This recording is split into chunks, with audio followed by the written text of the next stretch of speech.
Anybody on live? Cheers. Lauren and Sydney are here. Hello, OG Sydney. OG Sydney. Walt Disney Sydney. Yeah. Ooh, I like that one. She's in Disneyland now. She said She's getting on Space Mountain soon. Oh my God, Oh, so fun. That's great, Sydney, because tonight we're doing the story of that kid that got his head cut off on Space Mountain. Stop it. I'm just kidding. Oh my God, stop. You're so mean. That really happened. The one in Florida? Space or the Mountain's one in... the wooden one, right? No, that's Thunder Railroad, I think you're thinking of. Well, buckle up. Keep your arms and legs inside the vehicle at all times. Well, that's no fucking fun. Unless you want to get it chopped off. You gotta the Notebook that. The Notebook where he's climbing up the Ferris wheel. Oh, yeah. From what I heard, someone told me about that movie. Mm-hmm. I've seen it 1,000 times. I love that movie. It's a good movie. Ow. Well, remember in One Tree Hill, that was a big thing. Like, she notebooked him. Remember? Yes, I remember. I've been rewatching it a little bit lately. The One Tree Hill? Yeah, it's on HBO. So good. Is it not on Netflix anymore? It was for a long time. Oh, I yeah. do have Mark's surprise shot, so I can go get that ready. Alrighty, Mark, this is for you. This shot looks interesting. I'm intrigued by it. I do not. It looks like Jell-O with Baileys on top of it, and I am not excited about this. It is a layered shot. No, coffee and whatever the shit that is does not mix. You can tell it doesn't mix by looking at it. The coffee is literally floating on It's top. not coffee. It's Bailey's. All right. This doesn't mix. Literally. Chemistry. It doesn't mix. It's more viscous. Surprise shots. Surprise shots. We don't know what they are because they're a surprise. This is a special request for Mark. Cheers. Cheers. Oh, is that absinthe? It was not absinthe. Is that? That is called the slippery nipple. What the fuck? It is a little bit of grenadine, which was optional, but I added it. Sambuca, and then Bailey's on top. Actually wasn't bad. It was actually pretty smooth for the licorice taste. I prefer the hairy nipple. Not the slippery. I mean, it's called the slippery nipple. Isn't there, there is a nipple shot that is really good. Buttery nipple. The buttery nipple, that's it. Yeah. There's a lot of nipple shots. Why do men have nipples? Why do I have nipples? Because all... Can you milk me, Greg? all humans are actually female before they are male. Yeah, we talked about this. Because You can get breast cancer. Yeah. Technically, men Bull can get breast tits. cancer. You have breasts. bull tits. Really? Yeah. No, I've got pecs, pectorals, Herculean You can pectorals. still get breast cancer as a male. Does Hercules ever get that stuff? He is a god. He's a demigod, so... I'm not sure. All right. Tonight we are... Actually, why don't you read this? I want to preface this episode with this. This is from what you're reading now is from the BBC. A Pakistani judge yesterday convicted a man of murdering 100 children and sentenced him to be strangled with an iron chain, chopped into pieces, and dissolved in acid in front of the parents of his victims. Seems fair. I mean, he murdered 100 children. Yeah. Sounds cool. Sounds fair. Eye for an eye. I'm glad you said that. Or Hammurabi's code. 200 eyes. Yeah. That is not Hammurabi's code. Hammurabi is the one with all the laws, like the 100 laws. Yeah, wasn't eye for an eye one of his? Yeah, I guess That came from the Bible. Yeah, Hammurabi, I think, was first. Which definitely wasn't plagiarized at all because it was from every other religion. Careful, you gotta careful how we pronounce it because I almost said Harambe. Actually, when I said it, I was like, am I saying the gorilla's name? I'm glad you said it.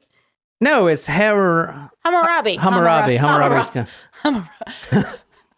The judge convicted the man of murdering 100 children and sentenced him to be strangled with an iron chain, chopped into pieces, and dissolved in acid in front of the parents of his victims.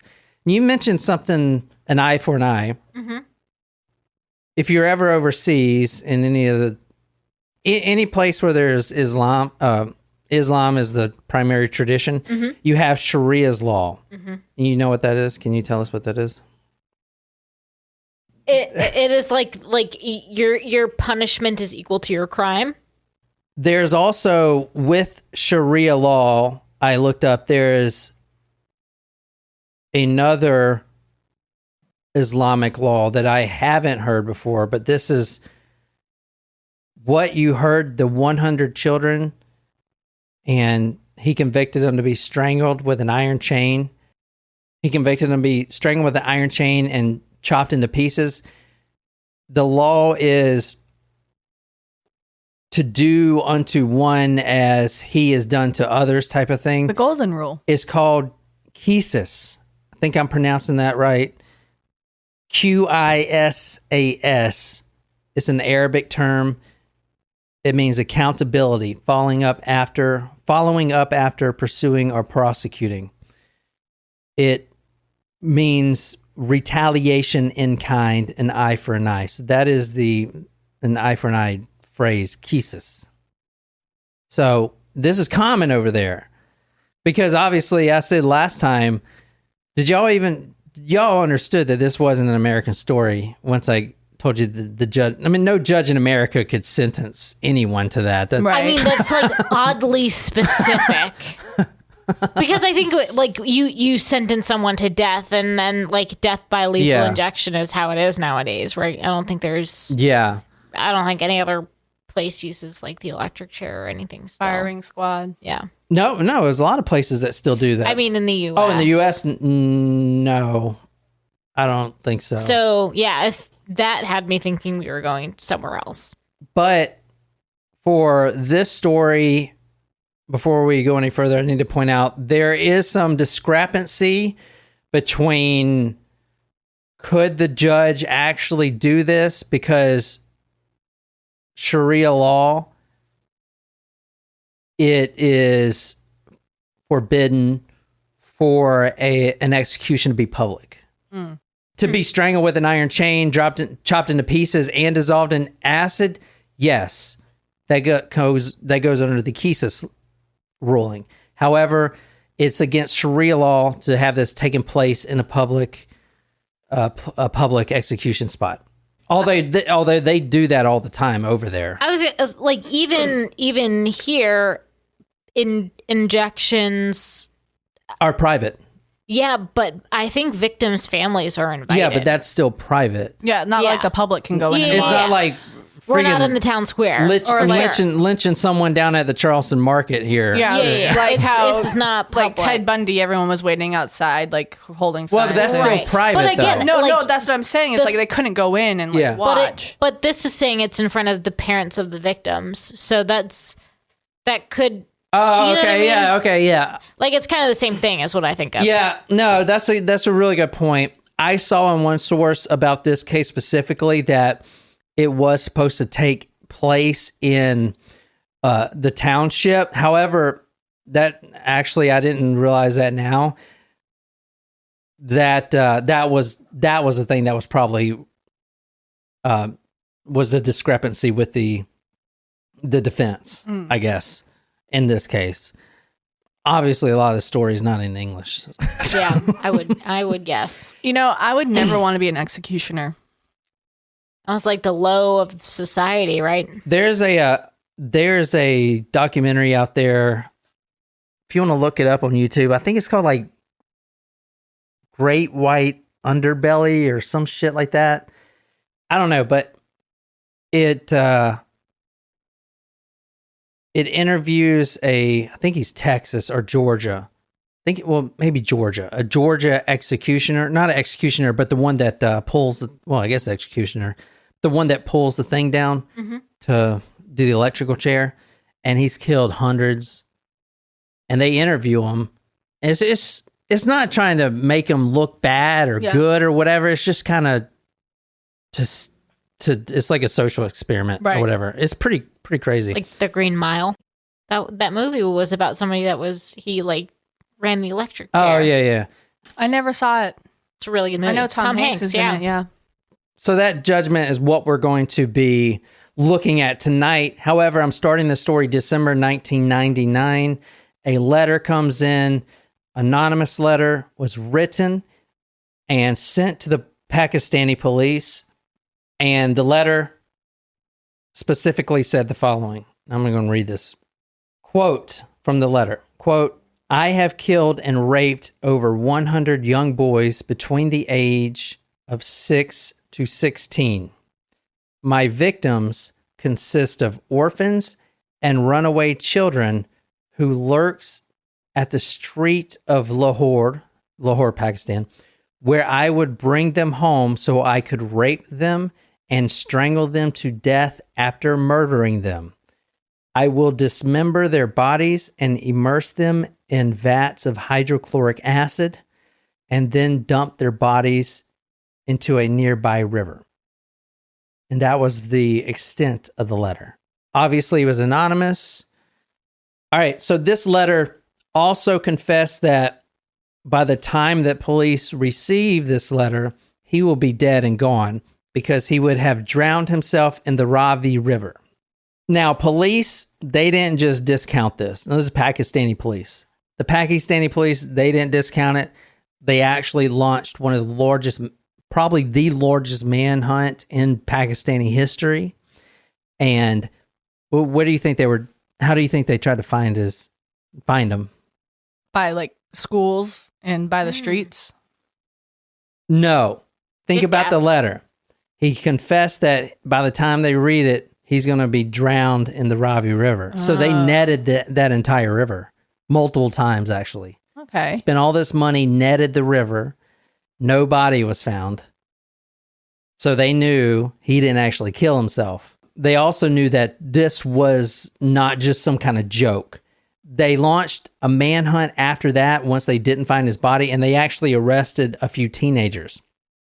Despite a manhunt in which dozens of people were detained, Iqbal eluded police for a month. He was arrested only after he walked into a newspaper office to give himself up. Quote, I am Javed Iqbal, killer of 100 children, he told staff.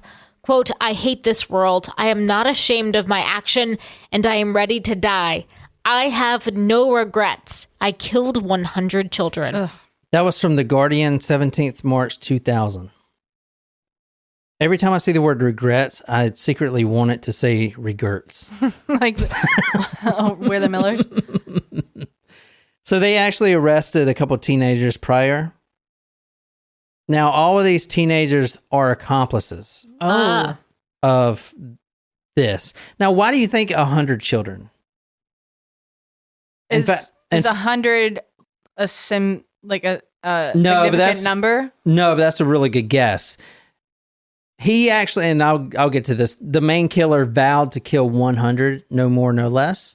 He actually claimed he could have killed 400, but once he hit 100, which he did, he was going to stop. So he killed 100, sent the letter, and then I guess got cold feet, didn't drown himself.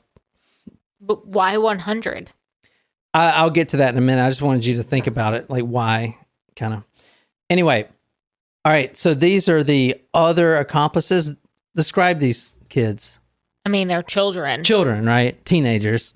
They're like maybe 12. I mean, look at the one in the middle. He's just like... It's like, oops. Hee hee. Did I do that? The tallest one, he looks maybe like 16-ish. Yeah, 16, yeah. 17. Mm-hmm. Mm-hmm. The 17 was his age. So they were all accomplices, but as you're about to see, in America, we wouldn't persecute them because they were... like influenced? Influenced, what's that word? Groomed. They were groomed. So he said 100 children, no more, no less. I'll be killing runaway children and kind of vagrant children. So that explains why 100 children disappeared, right? And the families didn't know. I mean, there was one, and the families are in distraught once they figure out that their kid is dead. But there was one woman that I saw in a paper that hadn't seen her kid for 2 months. This is a 11-year-old. It's just a different culture over there, man. And she wasn't necessarily like concerned? No, because she's living in the slums too. You know, that's one less mouth to feed at that point. You know, he can kind of fend for himself. It's a different culture altogether over there. I mean, the slums. But they arrest these gentlemen right here. 1 month later, a man walks into the local news station and he says that my name is Javed Iqbal and I am the killer of 100 boys. This is him here. So that's him in the background of that other picture. Can you go back? That's him there in that sweater. Oh, yeah, good point. I didn't see that one earlier. Is it? Yeah, it is, yeah. With the glasses, yeah. Same sweater. Same sweater, yeah. He is. Go. Well, that one's black and white, and this one's in color. It is the same fucking sweater. You're It's right. the same guy, yeah, because he usually wears the glasses. Good point. I didn't see that earlier. I saw this photo as being presented in the context that they arrested these children first, and then 1 month later, this man, Javed Iqbal, walks in and says, I'm the one who's killed all these men. Is that the same boy on his right, the far left of the screen, the tall one? I think so. Yeah. I think, yeah. Oh, yeah, it's definitely the same guy. All right, so let's talk about this guy. I wonder, though, what he was offering these boys to help him. Food, shelter, could be. Now, they arrest this guy, Javed Iqbal, at his house, and this is in the slums. So they actually arrest him living in the slums. He says, quote, I did it to avenge an attempt on my life by my boys, the death of my mother, and injustice to society, end quote. He basically, in a nutshell, says that he killed 100 boys as reformation, as a payback to get back at the police for doing wrongdoing to him earlier, which we're going to get into. So payback is to kill 100 people. 100 people, yeah, 100 kids, 100 orphan kids, or not, 100 runaways, vagrants. In May 1999, he started this killing spree. He was living in the slum. They raid his house. He's living in a slum, and police find vats of acid, human bones, and piles of children's clothes. Oh, no. I don't like that. Now, these were orphans mainly living in the streets of Lahore. They were raped, dismembered, and dumped in hydrochloric acid. And then by the time they get completely dissolved, the remains will be dumped into the local river, which, if you didn't know this, is also, in a lot of countries, and a lot of cities like this, is also the bathing river. And even the river where the main water source. Definitely from where the animals drink. The livestock, the sheep, all that stuff. I remember going over there. No water in an entire village. This is Afghanistan, but no fucking water. No electricity. We went like 3 months without a shower. By like day 7, it didn't matter because everyone smelled the same. We actually walked down to the local river and bathed, I guess. Oof. And there's like these little sticky critter things that get like on your junk. Like, you mean crabs? No, I'm just kidding. There's no critters. I like what Lauren's comment was, the Pakistani Dahmer. Pakistani. Oh, man. I want to use that fucking title. That's a good but title. I came up with that. No. Lauren gets credit for that one. That is good. All right. There was also a note in his house, quote, the bodies in the house have deliberately not been disposed of so that authorities will find them, end quote. So at this point, you got to remember that he was thinking he would already be dead. He was going to drown himself into the local river. But then he didn't. Yeah. Well, they never do. Here you go. Pictures and television footage of weeping parents poring over piles of children's clothes recovered from his home stunned Pakistani society, which began to question the depth of its concern for its vast impoverished underclass. Some of the victims had been missing for more than 6 months before their parents reported their disappearance to police. Here's the parents right here of the children. Now, He likes that sweater, doesn't he? Yeah, he works all the time. well, a lot of them wear the same clothes all the time. Oh. So the parents obviously here in distraught. And when he was arrested, he recants his whole confession. But yet, at his house, there's like bodies being dissolved in acid. What the fuck? Like what? Because he knows that eye for an eye. He was supposed to kill himself. Now he knows his But fucking... he chickened out. I know, but now he's going to get fucking dismembered and fucking put in a vat of acid. So I would too. I would fucking recant it. He said that the only reason he made it up is to shed light on the problem of so many vagrant kids. It's like, dude, you got... Oh, he makes himself out to be a fucking hero. You got hundreds of children's clothes and literally kids now being dissolved in acid. Like, dude, you did it, bro. Like, you didn't buy this kid being dissolved in acid at, you know, on eBay or something. This is something you did. All right, let's talk about this guy. Because I said he was found in a slum, and he was. However, he comes from a very, very rich family. This is the arcade that he was living in prior to the slum. Now, why do you think you would have an arcade? To lure the boys. There you go. This is a very Michael Jackson-y sort of case. Also, like Pinocchio. Did they have sex with boys there? No, but they had. Do you remember they had the Treasure Island, and they had the boys. They had the billiards, and then the boys turned into goats.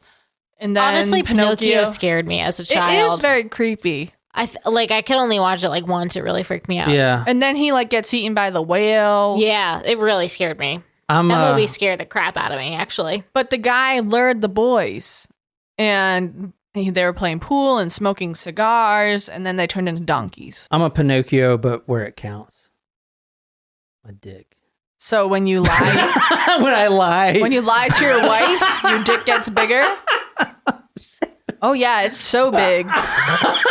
Automatic. There I'd you be go. like, is that thing shrinking back inside your body?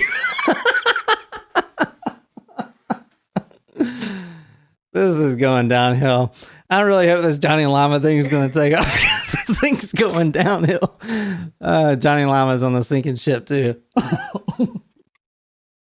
We're staying afloat. Yeah, we're good. Ish. Well, that one advertiser did come back. Oh, good. So, Good. yeah. That's good. See, maybe he just ran out of money, so he invested some crypto, and now he's back because he loves us. Maybe. But I don't want to get your hopes up because he's probably going to just bounce out of here. Hey, while he's investing, this is where suddenly we're back to 3 episodes a week. I know. We have one guy that wants to advertise for our fucking podcast. No one else wants to touch it. All right, we're gonna next week 3 episodes. And it's some fucking shitty colon. Sorry, if you have Crohn's disease, this is the podcast fucking for you. So if dude. you hear a bunch of like colon, what's Crohn's disease? That's like colon, right? No, Yeah, it's a digestive issue. gastrointestinal. But Lauren says neither of them are sinking for fuck's sake. So thank you, Lauren. Thanks. Thanks, Lauren. I needed that. He's on the boat with us playing the violins. Yeah, Lauren, you need to open your eyes. There's no pity party allowed when we're doing this. No, Yeah, we're that's not true. pitying. That's true. All right, let's talk about this guy. Javed Iqbal Mughal. He was a pampered child, extremely wealthy upbringing, had everything he wanted, everything that you can get.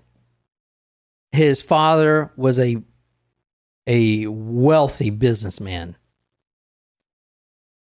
And later, this guy, Javed, would be pampered.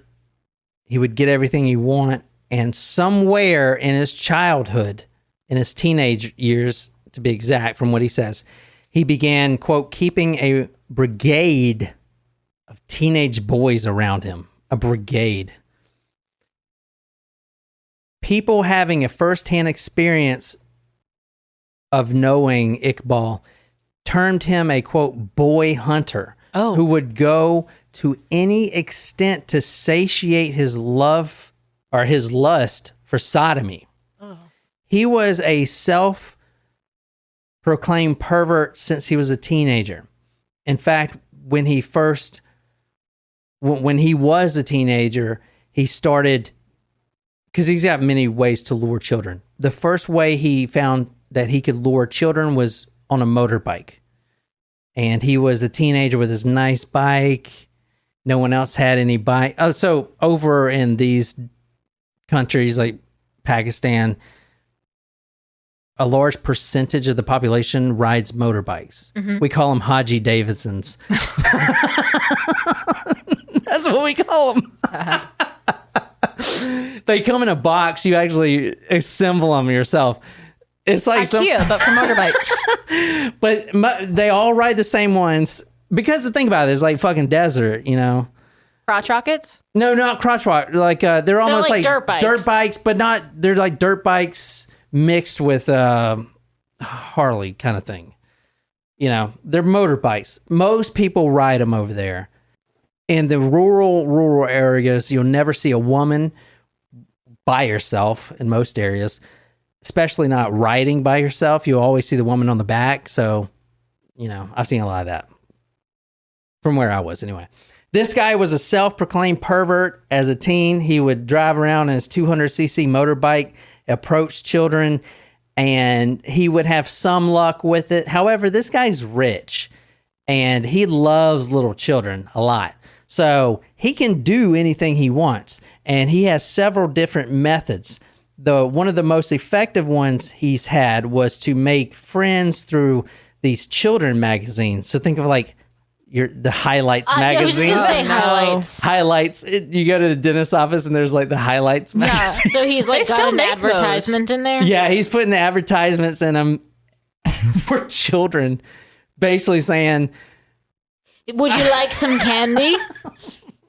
Right? Exactly. They would write to him, and then he would gain their trust. He would actually bond these friendships and spend thousands of rupees. This story's all in rupees, which is, I looked up the ratio now. A rupee is 2 rupees equal $1, pretty much. So that's how that equals out nowadays. Is that with or without inflation? That's nowadays. So I don't know. I didn't look up the historical, but I do know it's about half. Anyway, he would spend thousands of rupees sending gifts like perfumes, tickets to the local arcade or whatever, and stuff like that. That was one of his best ruses. Now, a little bit about the background. Iqbal was the 4th son, the sixth child. His father, Muhammad Ali Mughal, was a wealthy trader. He started his own business in 1978, and he studied at Islamia College. He bought 2 little villas. One of these villas is the one you're seeing now. That's the inside. I'll show you the outside here in a second. It's really nice. And he let his son Iqbal stay in one permanently. Iqbal was the black sheep, right, of the family. All the other boys, successful, marrying women type of thing. Because there's like in this society that he was in, his culture was arranged marriages usually. But over there, if you guys aren't familiar, and there's just type in this word, there you would be shocked at how much this happens. It just happened like a couple of days ago a TikTok star in Pakistan killed, honor killing or whatever. What I'm trying to say is very strict, no disgrace to your family type of thing. You definitely aren't sodomizing little boys if you're coming from a wealthy background and your dad's a wealthy trader. That is not happening. Okay, that is definitely not happening. So what I'm trying to say is all the other brothers were doing the right thing. However, he was a brat, right? He didn't want to work kind of shit and just, okay, I'll stay in this villa. His father basically put him in this villa and just told him to be quiet. They did arrange some marriages for him, which he did follow through, and we'll talk about in a second. He did try to start his own steel recasting business, but I don't think that it went very far.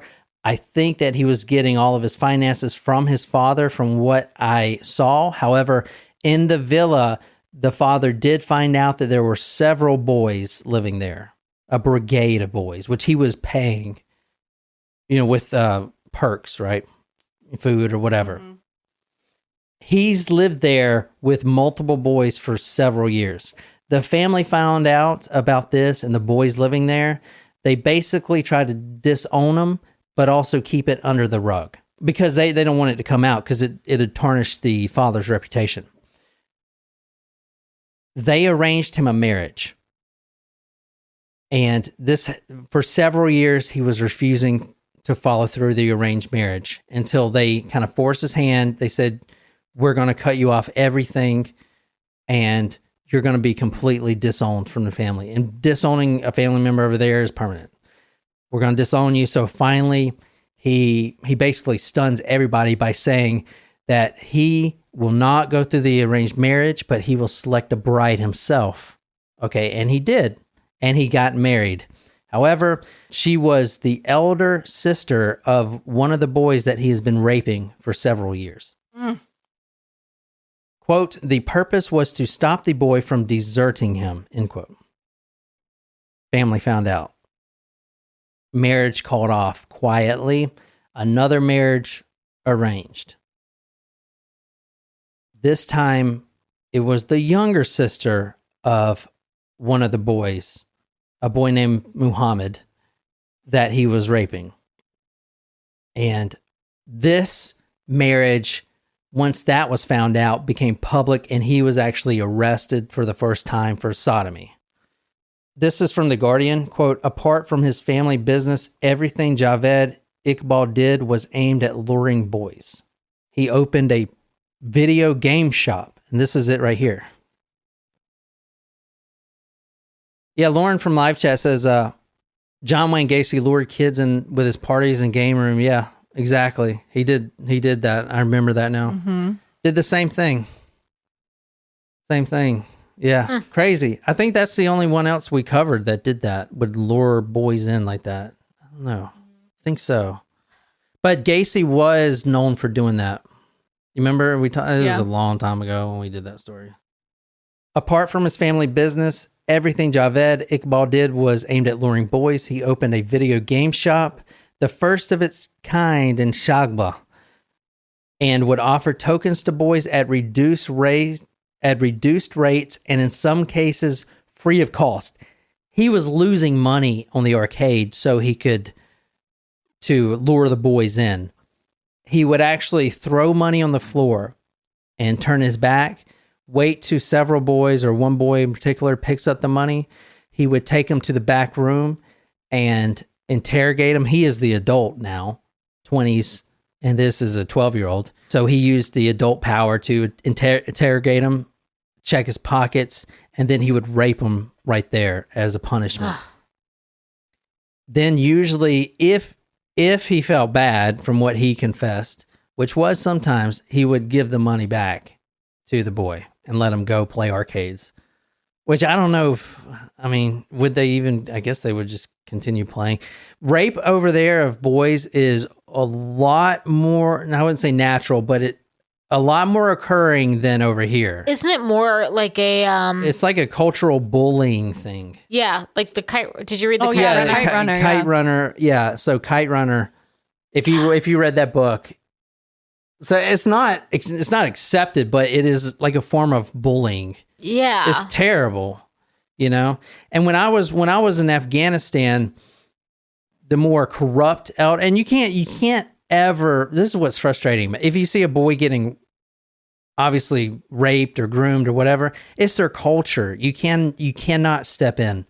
It's just, even if it makes you sick to your stomach, you can't step in because it's their culture. You know what I'm saying?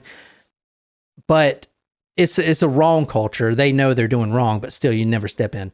But in a lot of cases, the elders in the villages that we were going to, they had 4 wives. Everyone has 3 or 4 wives. They would actually get these chai boys, which is so weird. They would come to these meetings, and they were like preteen boys, 9, 10, and they would kind of dance like strippers. It's really weird.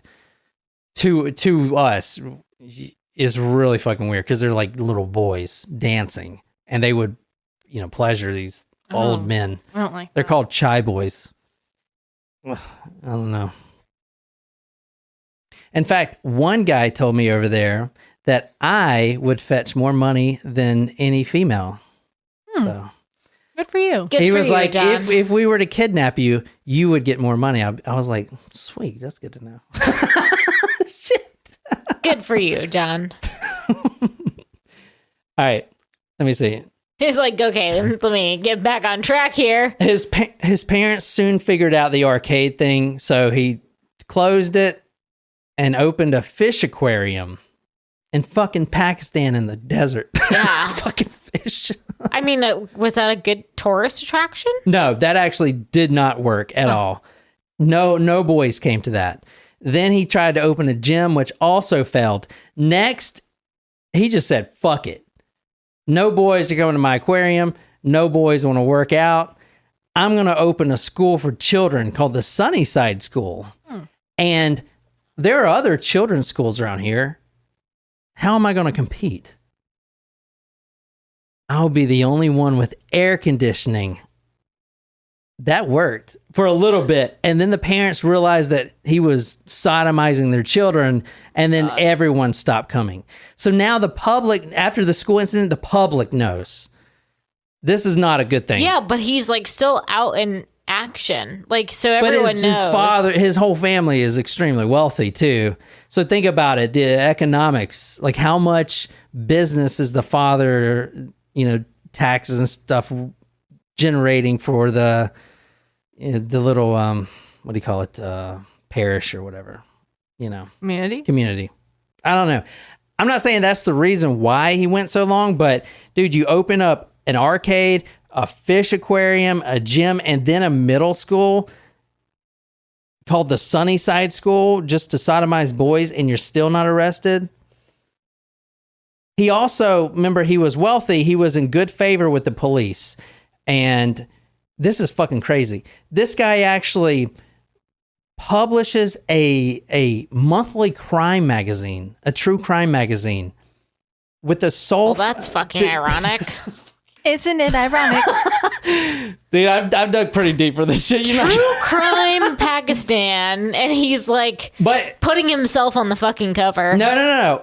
Oh, yes. No. All right. He did this with the intention, and it kind of worked. He was also paying off cops, but the magazine featured mostly anti-corruption crime Oh my god. and focused on the heroics of local police officers. So he basically bolstered them all up. Don't come attack me now. Fucking crazy, man. He would like interview these cops and make them seem all like, oh yeah, I guess I am pretty fucking awesome. His father dies in 1993. He got about 4 million rupees. He builds a large house in this is his father's villa. I couldn't find the house yet. I'll find that later and put it on the blog, but Oh, wow. That's yes. Yeah, no fucking shit. In Pakistan, that's like a fucking Putin mansion over there, yeah. Look at that shit. Yeah. It's got a wrought iron gate on it. Yeah. Where do you, there irons? Is that even a thing over there? I'm just kidding. Apparently. You remember we did that island story, the North Sentinel Island? Yeah. they actually went into the Iron Age after that ship crashed that had iron on it. And that's how they go into the Iron Age. Crazy. Anyway, sorry, I'm off track. I know you guys. His father dies in 1993, gets a large inheritance. He builds a large house in Ronatown. And in 1995, the house had like an outside swimming pool. He's often seen driving. Now, he's publicly sodomizing children. He would go with his brigade. He's like a Michael Jackson. Everyone was looking the other way, but at the same time, there's a lot of kids following him. But no, or you know what I'm saying? Or like an R. Kelly thing, like little girls following him type of thing. Mm-hmm. No one really says anything because he's like rich. No one, you know what I'm saying? Same sort of thing. He's protected. He would often be seen driving a 5-door Pajero, which I looked up. It's like a SUV of sorts, like a Lexus, with 5 or 6 young boys. He owned about 5 different cars. He moves again to Jazazabad, and he opens a video game shop. This is right before his downfall, right before the murdering happens. The downfall happens on September 1998. This is the motive for all the killings. And the details on the actual killings are not there. There's no photos besides little stuff here and there. It's crazily, I don't know why it's protected or not leaked or something, but I guess they just didn't release it. It's fucking Pakistan. You thought they wouldn't care. Russia fucking leaks that shit, right? Anyway, so he opens up another game shop. September 1998, while he was in his video game store with some of his boys that he was sodomizing, he was beaten unconscious. He spends weeks in a hospital. He was actually in a coma. He almost died. He wakes up, and when he wakes up, he realizes that all of his assets were sold. Whoa. He suspects that the police did this, which, let's be honest, they did, right? He couldn't prove it, but going back to the reason he vowed to kill 100 boys. So he hadn't killed anybody until then. No, yeah, he hadn't killed anybody. He's just been raping boys. He hadn't killed anybody since then. Huh. So then we go back to the sentencing. Pakistani judge said that he should be sentenced by strangling with an iron chain, chopped into pieces, and dissolved in acid in front of the parents of his victims, which they do know that he killed. We think that he killed 100. However, no one knows because most of them were dissolved and kind of slushied into the local river, right? But then again, he said he would stop at 100 and then kill himself. So, But he couldn't kill himself, but he did stop at 100. From what he says, yeah. And he claimed that he could have done up to 400. Now, he did confess, he said he would dunk them in acid, pouring their remains into the gutters. This is from the Sun Sentinel of the central Pakistani city of Lahore. And he was convicted with 3 other defendants, the ones that you saw in the photo earlier. All right, here it is. October 8th, 2001, Iqbal and Sajid Ahmed were, after they were awaiting their death, because apparently this thing was going to go through. Although it was highly debated whether it should go through, if the judge even had the power to do that with Sharia law and stuff like that. However, on October 8th, Javed Iqbal and Sajid Ahmed were found dead, hanging in their cells in the prison, awaiting for execution. The defense actually exhumed their bodies, did an autopsy, and saw that both of them were beaten severely.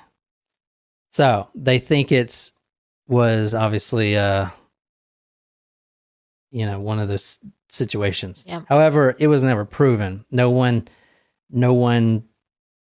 got in trouble for that at all. Other details are pretty scant on this case. Any questions? So the sentencing, is that actually how he died? Maybe I just told you he was hanging from a cell. I just told you him and one of his accomplice, the boy in the picture, I believe the older boy, was found hanging in their cells by bed sheets. They basically had fashioned nooses from their bed sheets. If you want to believe that, most people would believe that they were beaten and then strung up like that because the autopsy does show they were severely beaten. However, no one really got in trouble for it. So October 8th, 2001, they were found hanging. So they were already dead. Interesting. Yeah.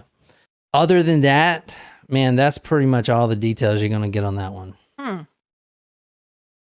That's wild. He says, quote, I have no regrets. I killed 100 children. I was denied justice. I could have killed 500. This was not a problem. Money was not a problem. But the pledge I had taken was of 100 children, and I never wanted to violate this, he said. That is from BBC. I mean, he could have made a pledge to kill 0 children, but yeah, I know. that's probably asking too much. So the thing that got him wanting to kill children, the arcade situation, quote, I was so badly beaten that my head was crushed, my backbone broken, and I was left crippled. Later he said, quote, I hate this world. My mother cried for me. I wanted 100. Oh, this is it right here. This is what I was looking for. My mother cried for me. I wanted 100 mothers to cry for their children. He wouldn't have killed 100 boys had it not been he was a pedophile of boys, right? I mean, yeah, he may have killed 100 people, but he killed boys because that's what he's used to. And there were boys at his house. Yeah. You know. He's a predator. Mm-hmm. So. Bottom line. Any questions? How did you find that story? Yeah.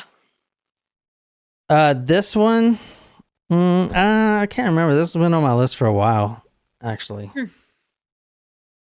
I kind of wanted to do, like, I like doing these stories that are overseas that no one has really done. Even though Lauren, I think, or somebody said that they have heard this story before, but I don't think a lot of people have done this. If they have, then,